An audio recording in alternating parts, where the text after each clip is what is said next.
and steel, wheel burner express. Mash down on the throttle, enlightenment in a bottle. Wheel burner express. Climb on up inside and enjoy the ride. Wheel burner express.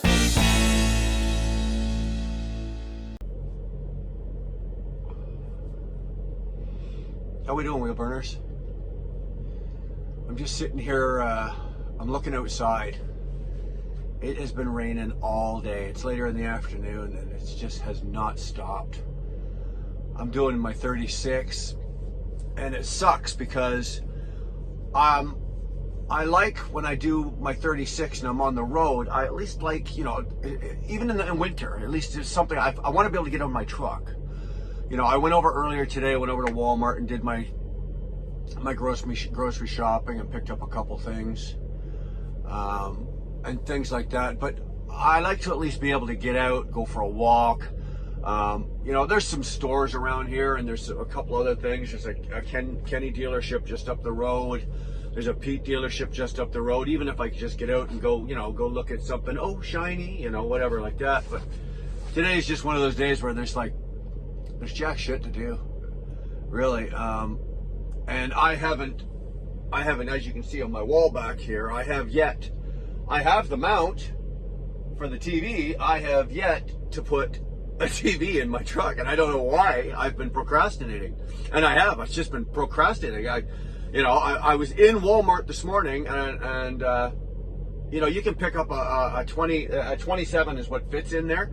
And you can pick up a 27-inch RCA, you know, smart TV for $199. And why didn't I buy it? It was right there. I don't know why I didn't buy it. I don't have a clue. There's a lot going on in my head. I don't know what it is. Why I didn't buy it. And then I get back to the truck, and it's okay, all right. So I bought some stuff, and I put all my shit away for dinner.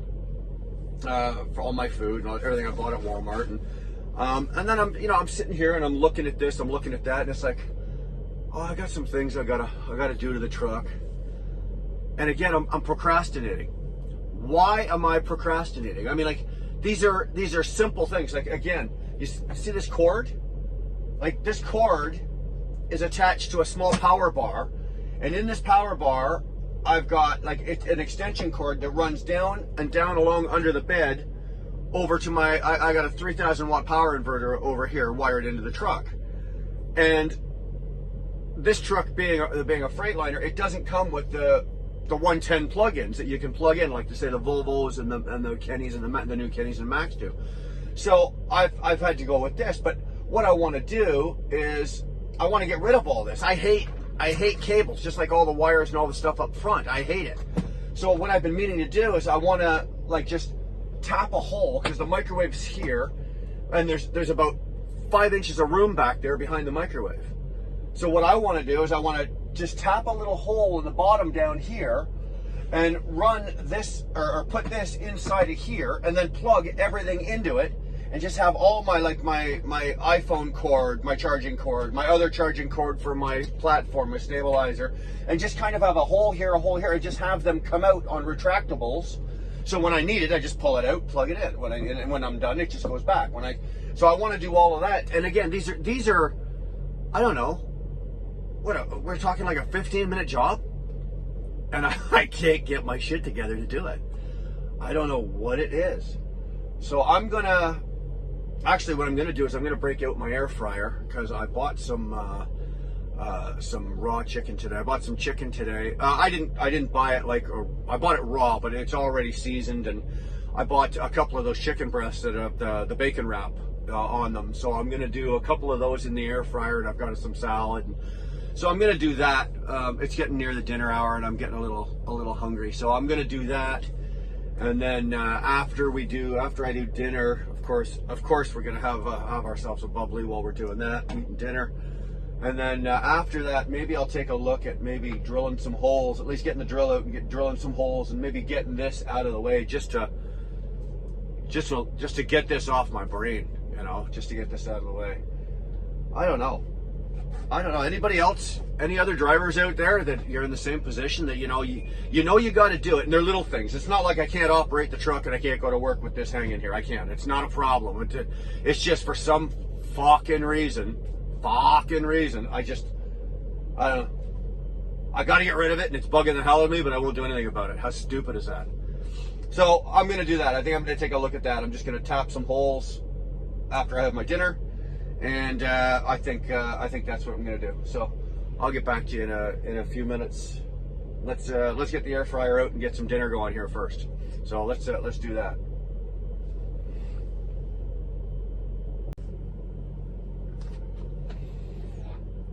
One of the things I really like about the Cascadia is the fact that there is the cabinets that they put in here. They probably could have put more, but if they would have put more, then they would have had to make the ones that they put in smaller.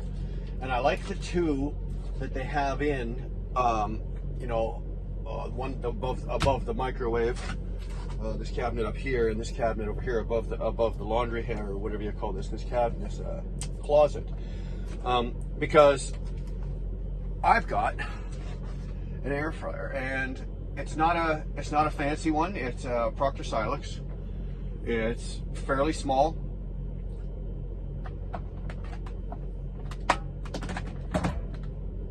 It's 2-dial. You set the temperature and set the time, nice and easy. And I like it because although I can't cook like a full huge meal, it's big enough that I can get like a good sized steak, a couple of potatoes, a couple of pork chops. I can get a couple of chicken breasts. I can get enough in here to feed me. Actually, I can get enough in here to feed me and Dar. Dar was with me when we were doing the convoy, and we were eating out of this. And it's a great thing for me to have. It really cuts down on having to run into Wendy's, Harvey's, or anything like that for fast food. And it's better for me. You know, I'm not exactly the thinnest, most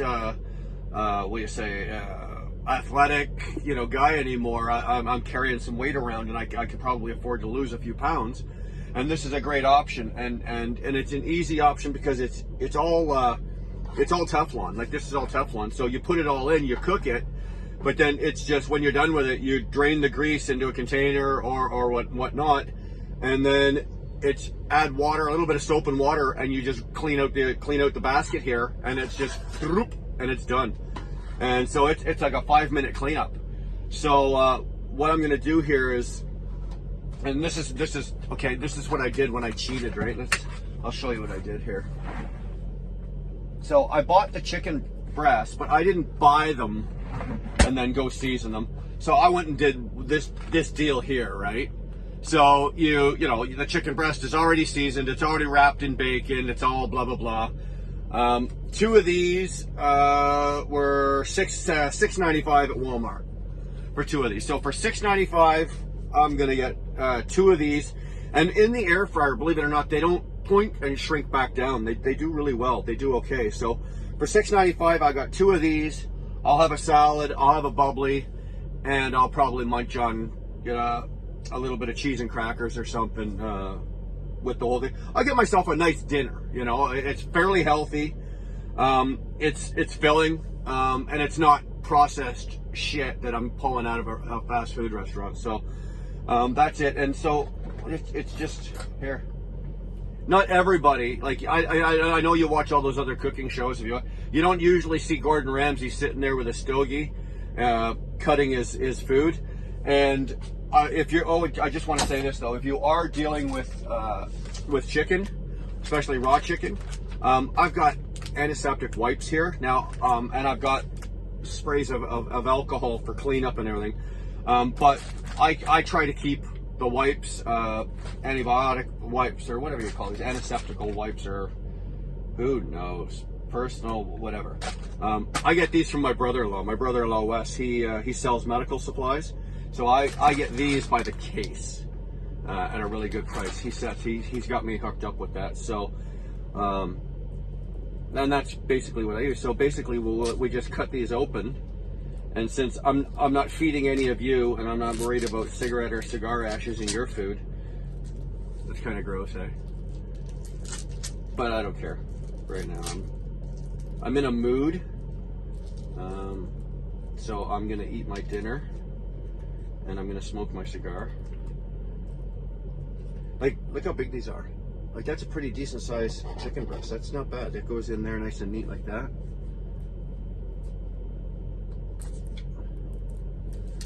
No fuss, no muss.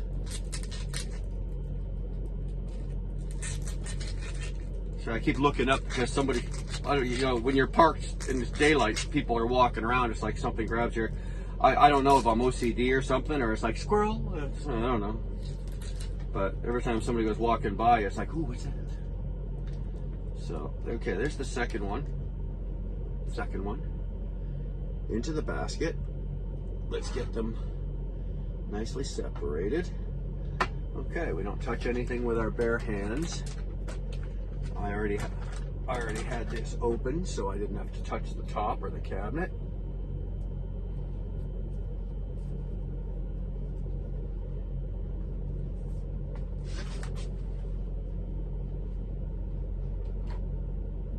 Okay, so there it is there. As you can see, there they are. Into the fryer. Air fryer is not plugged in.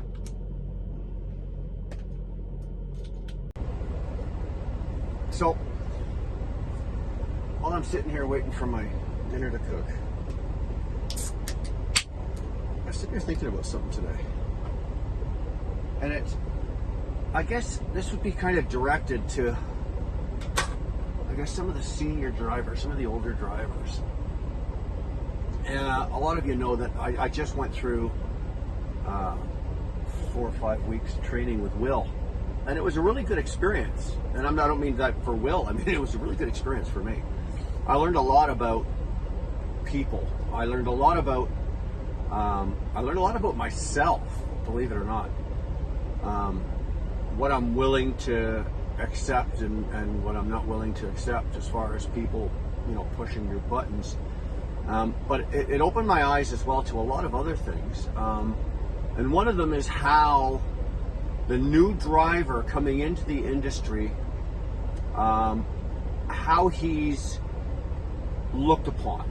Let's just say that. And let me just give you an example, okay?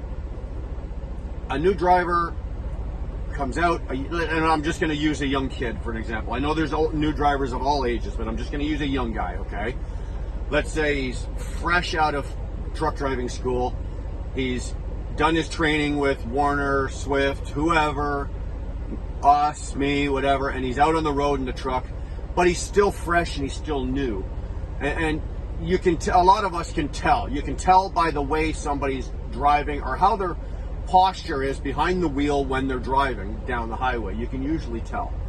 Well, at least I can. And one of the things that we do as seasoned drivers or senior older drivers is we don't give them enough credit, or maybe not credit. Okay, here again, I'm babbling, but let me get to my example, okay? The kid comes down the ramp, he doesn't put his signal on, or he puts it on a little late, and then he comes over and and then he almost, you know, he messes up with traffic and this and that. And guys my age and everything, we go, oh, for the love of Christ, Jesus, those goddamn new drivers or those rookie drivers, and you grab your mic and you're just like, hey, rookie, blah blah blah blah blah blah blah blah. What if we were to turn that around, and instead of going, hey, rookie, you dumb effing this and that, open your eyes, what you did to do, instead of telling the guy what he did wrong, how about we turn it around and try to help him?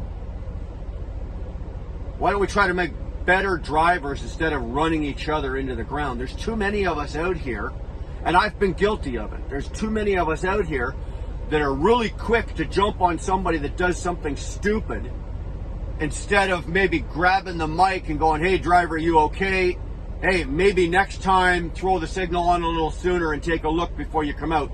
Instead of, hey, you dumb MNFer, don't you open your eyes and don't you ever look about you. you don't know what's going on inside that guy's head. You don't know that new guy. I still remember being new. I still remember my very first trip on my own, in my own truck, and merging onto the highway, and the nerves and the stress and the tension. And that doesn't go away after one trip. You know, a lot of these guys, you know, and myself included, you know, they get nervous. And that ball of nerves in their gut is always there. So I was just there thinking, like, and I'm going to try this. I'm going to make a concerted effort to try this over the next couple of weeks, that instead of being one of those drivers that turns around and goes, you dumb F, you know, open your eyes, blah, blah, whatever. It'll be, hey, dude, are you okay? Did you not see that? How about next time you are coming down the ramp, or how about next time, maybe try a little, you know what, he may jump on the mic and say, hey, old man, go F yourself. And that's fine. That's fine. I'll go about my business, that's fine. But at least I'm going to try and see how this goes. And I don't know if it's like this concerted effort of, hey, let's be nice to everybody in the world, because that's not my nature to be nice to everybody in the world. It's not my nature to be nice to people at all. But I am going to try this and see how this goes over the next couple of weeks. And we've got, actually, I know I mentioned it before, we've got some GoPros, and I've got them set up now in the truck. So we're going to be doing some vlogging while we're driving. And you know, I'll just turn them on and let them run, and we'll see what we can pick off during the day while they're running, and I'll go through them. But that's kind of what I'm going to try this week. And I kind of, how about this? I kind of challenge. I challenge anybody else out there that's in the same position as me. You've been doing this a few years and you've got a little bit of experience. Instead of running each other into the ground, how about we try lifting each other up and helping each other out of here? It's a big, bad fucking world out here. It really is. So, you know what? Let's try to help each other out. So that's my thought. That's my pre-dinner, sitting around, smoking my cigar thought. I think this has about 2 minutes left on it, so I'm going to get on this, and then I'll get back to you. So, it's taking a little longer than I thought, but I'm sitting here thinking. I was just going in, and I got my cutlery and everything all ready, and I just made myself a Caesar salad, and so I'm just getting myself kind of set up. I've got some. I'm going to cut up some cheese. You know, I love old cheddar. Darlene can't stand it, but not a lot of people. It's one of those, you have an acquired taste for it, but I love really old cheddar, extra old cheddar. And if you take old cheddar and you put it on the roasted garlic Triscuits, it's really good. So I'm going to cut up some of that. But I was sitting here thinking, and it was kind of funny because I went in, like I say, when I got my cutlery, and I pulled it out, and most of you guys know Darlene. You know who she is. You know she's my wife. You've met her. You know you've seen her on the channel. She's beautiful. She's smart.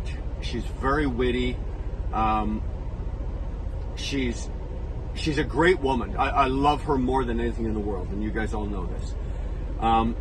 But there's one thing you don't do. As smart as she is, and as funny and loving as she is, you do not cross her.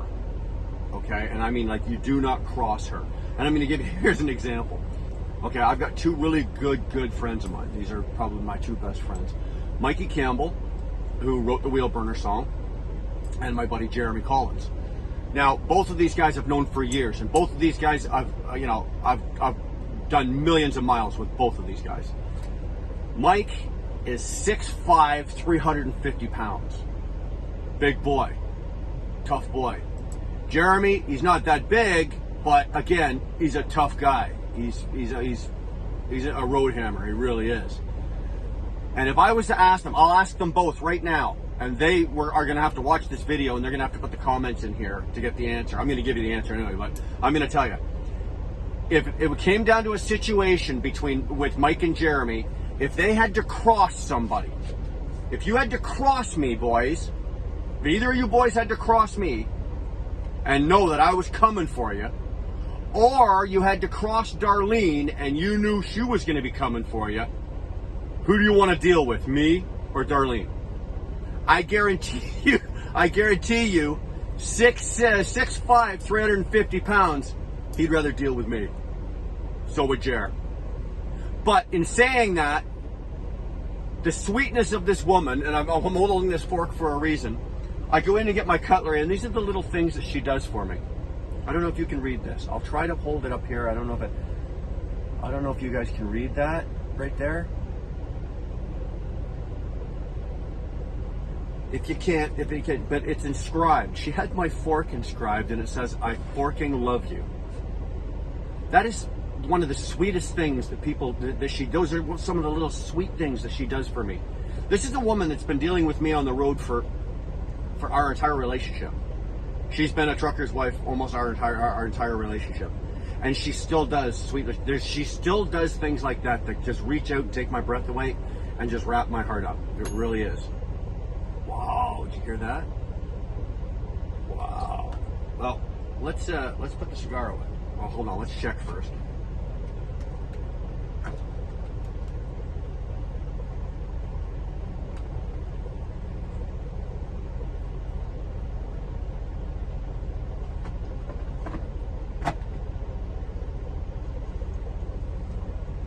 Nope, needs a couple more minutes.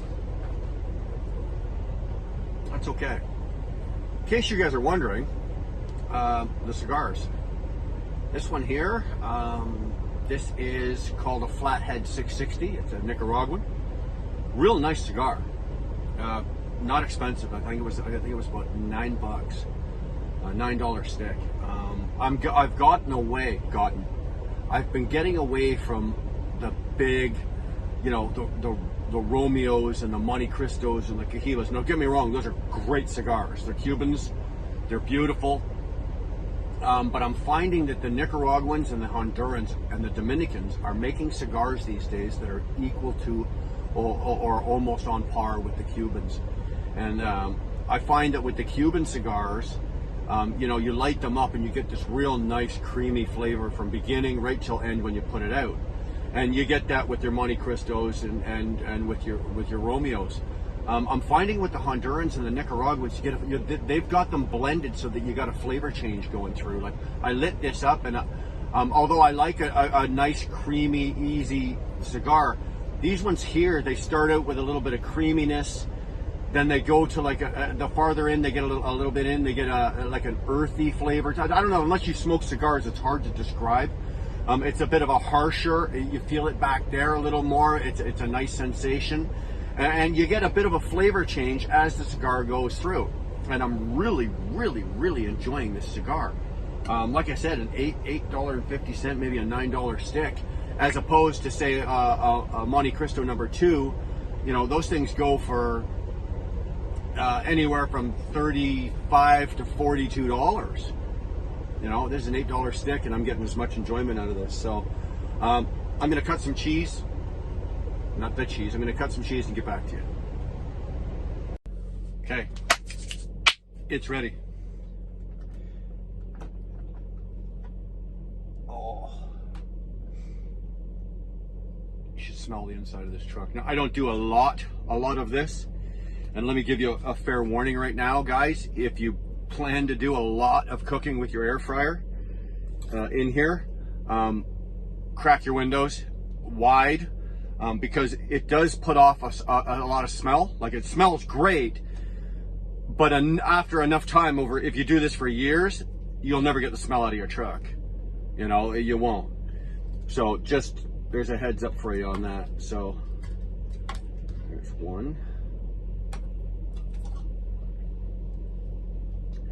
This one I actually had to cut open just to double check it. So this one's already been cut open. So. But and there you go, right? Like, I can't tilt it too far. There's a little bit of grease in the pan here, but you just throw some soap and water in that, but we'll take care of that afterwards. And obviously, it's hotter than it's 400 degrees. Like, it's hotter than shit. So don't touch it. So there. The only thing I wish about these Freightliners that I wish with the T680s that they did is and it's awesome. I know I did that. I just did that review at the show a couple of videos ago on the 680, and I didn't get a chance to really get in it. But the T680 has the sliding table, like the moving table that comes out, and it's almost like you can almost two people. Somebody can, the passenger seat actually spins around, so you can sit there and eat your dinner and watch TV, or you can have somebody sit over there and spin the chair around, and they can eat, and you can have two people. Somebody could be sitting where I am on the bed, and it's really, really cool. So anyway, this is what we've got, okay? Oh, look. Here. It's not like you guys can really see this, but this is the other thing about air frying. That chicken is so moist in there. It is so moist, and it is so juicy. And it smells so good. So, this is what I've got for dinner. I cut some cheese. I got some crackers. I've got a Caesar salad. I've got a bubbly. I butted out the cigar, and we'll have that for after dinner. And this is it. This is a good, healthy, on-the-road dinner. And what did this take me? I don't know, all told, say 15 minutes, if that. 15 minutes. Not bad. Not bad. So there you go. You don't have to eat fast food, and you don't have to be, in Wendy's, or this is a cheap alternative. I just ate this whole dinner, this whole meal. I just did everything here. For the chicken breasts were $6 and change. The salad, I obviously made that. So let's say $7.50. So let's say $8. For $8, I've got a full dinner ready to go. Paper plate, don't even have to wash dishes. I got to clean my I love you fork and my knife. I got to clean those. I got to throw the plate out. I got to clean the tray here and put my air fryer away. So for $8.50, I got a full meal, and it's worth the effort.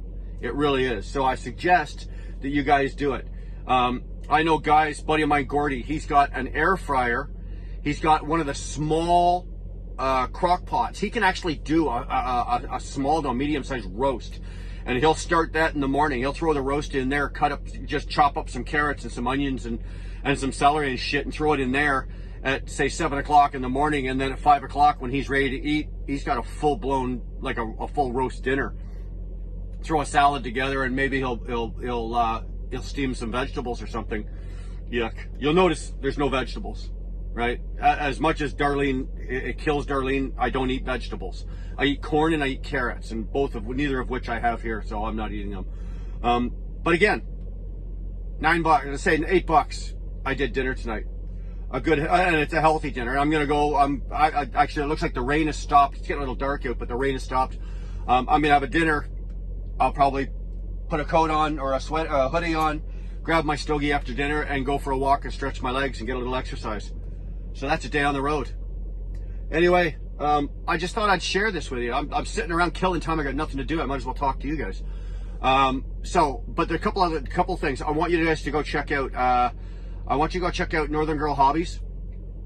Jen is putting up some really good stuff these days on canning. It's just a lot of the stuff she does is just, to me, it seems off the wall, but I start watching it and I can't turn it off. It's really interesting, a lot of the stuff she does. The young girl, I can't remember her name. Her name escapes me. The name of her channel is Happiness by the Mile. She's been gone for a while. She's got a big channel, but she's been off the channel for a while. But I think today, or maybe it was yesterday, but I think it was today, she started posting again, and she's back. Go watch this young girl. She is fantastic with the shit that she does, and she just basically turns her camera on and goes about her day and films it and talks and cuts here, cuts there, and it's really good. So watch her. Make sure you hit the subscribe button. Do me a favor, would you? Hit that subscribe button, hit the like button, and turn on your notifications. Guys, we'll see you down the road.